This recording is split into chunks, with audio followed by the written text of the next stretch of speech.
Olá pessoal, boa tarde a vocês, tudo bem? Olá, gostei da recepção de vocês, viu? Muito boa, viu? Muito obrigado aí. Depois de uma aula show dessa aí com o professor Silvão, tudo bem? É muito bom estar de volta aqui com vocês. Isso é muito bom mesmo. Muito bem assessorado aqui para que os nossos amigos possam acompanhar também, certo? A gente vai falar um pouquinho agora sobre redação. Não sei se você tem essa ideia, mas quando assiste a uma aula de redação, quando eu assisti a uma aula de redação, eu me senti na escolinha, lá no primário. Porque o que fazia com a gente? Ensinar a escrever. O que o professor de redação faz? Ele ensina a escrever. A impressão que nós temos é de que nós não aprendemos a escrever. E é mais ou menos isso. Lá na escolinha da Tia Teté, quando nós fizemos o primário, lembra do pré? Lembra, não sei, faz muito tempo ou não? A professora falou para a sua mãe o seguinte: esse menino e essa menina agora sabem ler e escrever, né? E nós acreditamos.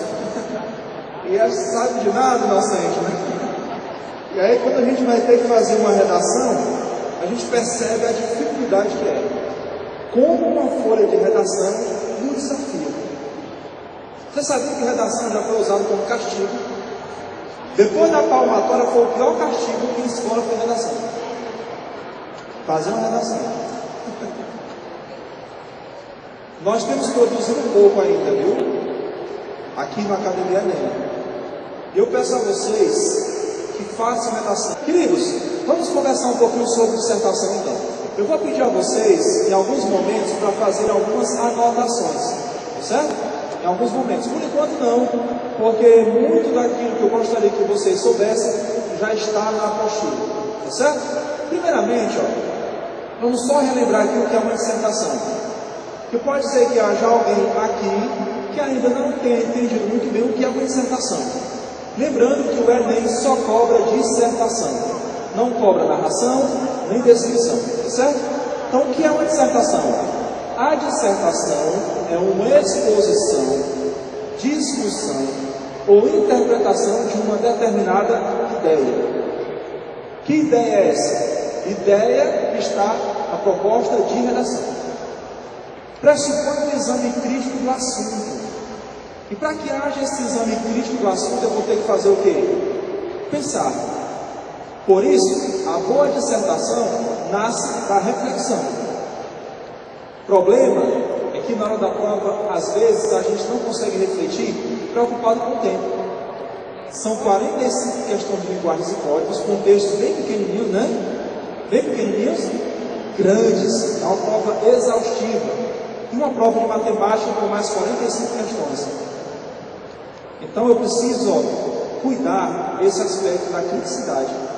Lógica, os argumentos têm que ser lógicos. A redação envolve raciocínio, clareza. O que é clareza?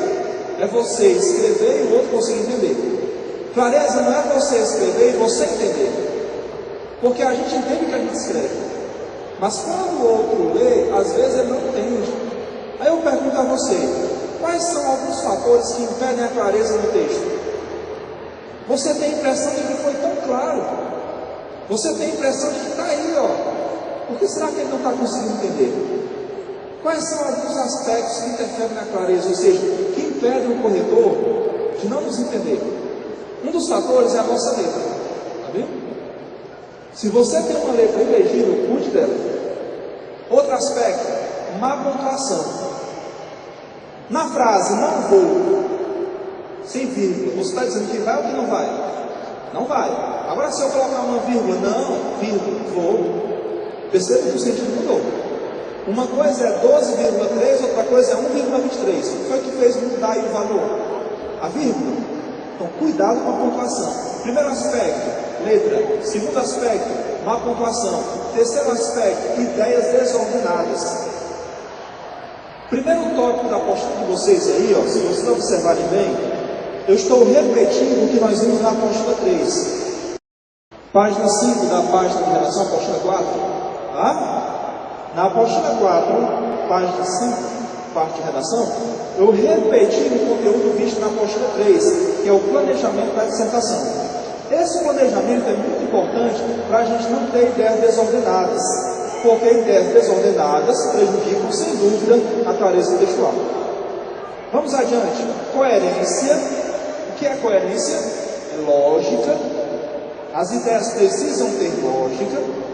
Se eu disser assim, ó, o time jogou bem, mas venceu, tem lógica?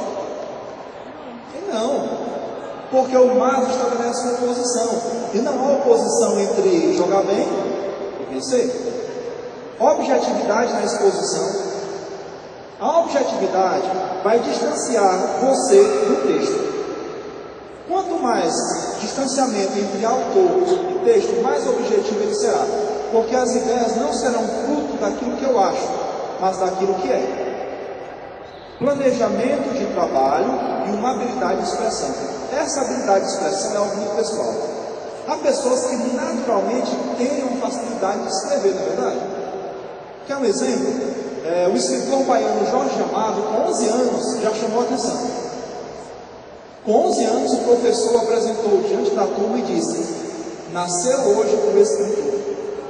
A partir, sabe de quê? De uma redação escolar. Agora, há aqueles que estudam, fazem redação, fazem curso, fazem mais curso e não têm o resultado que gostariam. Essa habilidade de expressão é meio que natural. Algumas pessoas têm desde criança, como certos apresentadores de televisão, certas crianças que já começam ali mostrando habilidade de expressão. Vamos em frente. Alguns pontos essenciais do texto dissertativo. Primeiro, toda dissertação é uma demonstração. Demonstração de quê? De ideias. Daí a necessidade de pleno domínio do assunto e habilidade de argumentação. Pessoal, hoje eu vou dar um tema para vocês. Eu pediria a vocês que pesquisassem sobre ele. Para quê? Para você dominar o assunto sobre o qual vai escrever. É muito importante você pesquisar sobre o tema sobre o qual você vai falar. Alguns alunos dizem assim: professor, mas eu não vou pesquisar porque na hora da prova eu não vou ter como pesquisar. Isso é uma falácia. O que é uma falácia? É um falso argumento. Quanto mais conhecimento você adquire, melhor. Nada se perde. Na prática, tudo se soma e de alguma forma acaba sendo útil. Então pesquise sobre o tema, porque você precisa demonstrar domínio do assunto. Eu não posso falar sobre um assunto que eu desconheço. Tá? Segundo ponto. Em consequência disso, impõe-se a fidelidade ao tema. Se a redação é sobre imigração, fale sobre isso. Se a redação é sobre viver em reis do século XXI, os limites entre o público e o privado na internet, fale sobre isso. Seja fiel ao tema. Muitas vezes nós fazemos, sabe o que com o tema? Nós tangenciamos. A gente dá um leve desvio do foco temático. E isso acaba prejudicando o texto. Há pessoas que têm uma facilidade enorme de fazer isso. Começa falando de uma coisa, termina falando de outra, e você não sabe o que ela está dizendo. Nem ela mesma sabe depois. Terceiro ponto. A coerência é tida como regra de ouro na dissertação. Por essa razão, impõe-se sempre um raciocínio lógico. A coerência, sabe o que é? É a ausência de contradição. Quer um exemplo de incoerência?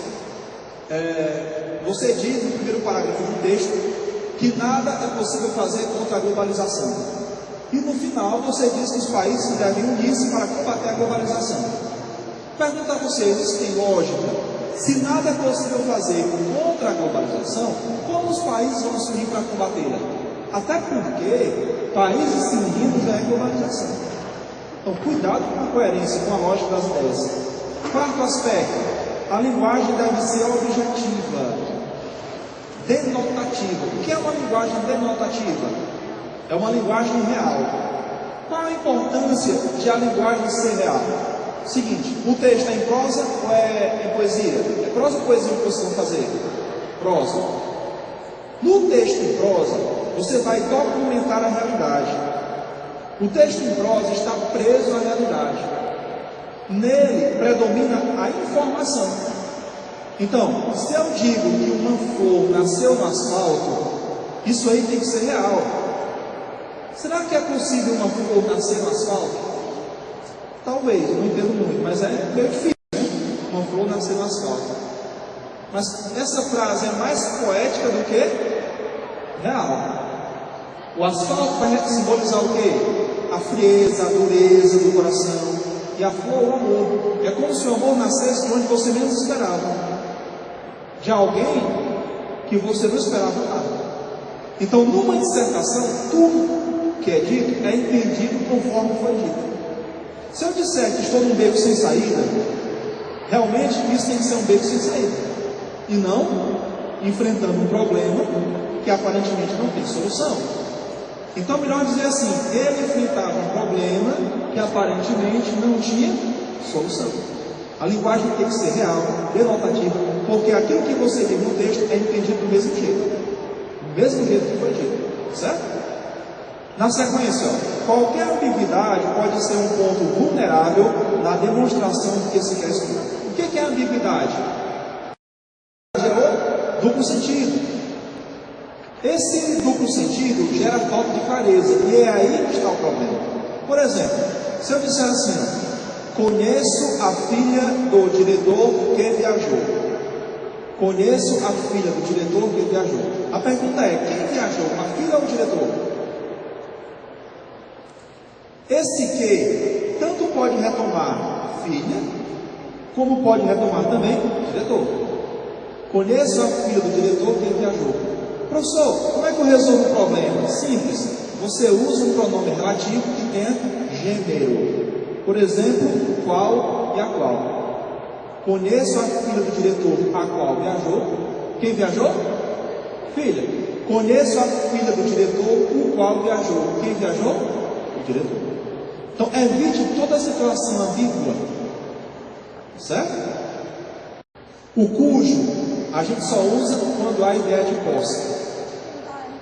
A filha cujo diretor viajou, eu conheço. Conheço a garota, quero ver até caberia, mas eu teria que mudar a frase todinha. Conheço a garota cujo pai é diretor, ela viajou, eu teria que mudar a frase todinha. Isso. Nesse caso é melhor o qual e a qual. Agora, uma frase em que o cujo cabe muito bem, certo? O aluno cujo pai é médico passou no Enem. Cujo pai. Detalhe, quando você usa o cujo, tá certo? O cujo não tem artigo depois. Não existe cujo, cujar, cujos, os, cujas, as. Por exemplo, o garoto cujo o pai está errado.